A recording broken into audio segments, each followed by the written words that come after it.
Hi guys, now is March 6, 2026 Friday. Guys, sa video kong to, i-flex ko tong aking nose hair trimmer guys, oh. Ang purpose po nito, kinukuha niya yung lumalagpas sa ilong natin na balahibo. Ito guys, oh, meron siyang cap pero very smooth lang tanggalin. Oh, 1, 2, 3, tanggal. Kung gusto nating i-on guys, just press this button. Tapos, digital siya guys, oh. Makikita natin siya dito, transparent siya. For now, 72% pa lang siya. Hindi siya, bago lang to, hindi siya masyadong nagamit ko. Oh, kung gamitin natin, isaksak natin sa butas ng ilong natin guys, oh. Yan. Yung lumalagpas sa ilong natin na balahibo guys, hindi yun maganda tingnan. Diba? Para siyang ipis, para siyang paa ng ipis. Para siyang paa ng cockroach. Pero kung gunting ang gagamitin natin para makuha, baka masugatan pa tayo, baka matitanos pa tayo. Kung hihilain natin sa kamay guys, ang sakit-sakit.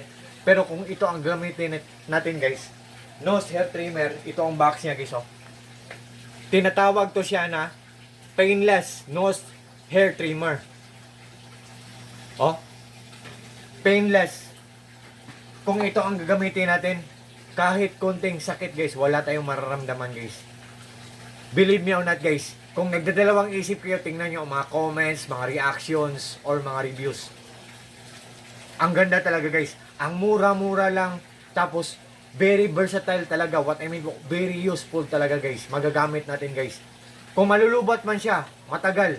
I think 1 month or 2 months. Kasi guys, kung malubat siya, i-charge natin siya ng 30 minutes.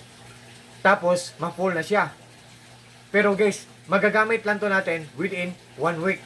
Or sa isang week,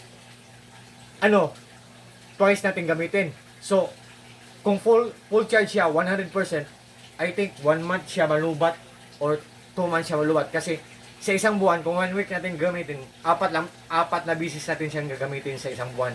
Kung isang bisis lang natin gagamitin sa isang week. Di ba? Guys, very effective talaga guys. Oh, ang ganda guys, oh. Tingnan nyo ang mga reviews, mga comments, ang ganda talaga.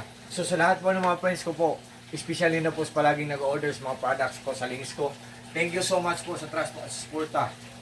Guys, kung interesado kayo nito, tingnan nyo ang mga comments, ang mga reactions, or mga reviews. Kung maganda tapos mura, itry nyo guys para sa sarili nyo, or itry nyo para i-gift nyo sa mga mahal nyo sa buhay nyo. So, to all my friends po, thank you so much po sa trust po at support. Ingat po tayo palagi. Peace, bye-bye, at God bless po sa ating lahat, or God bless us all, and that's all.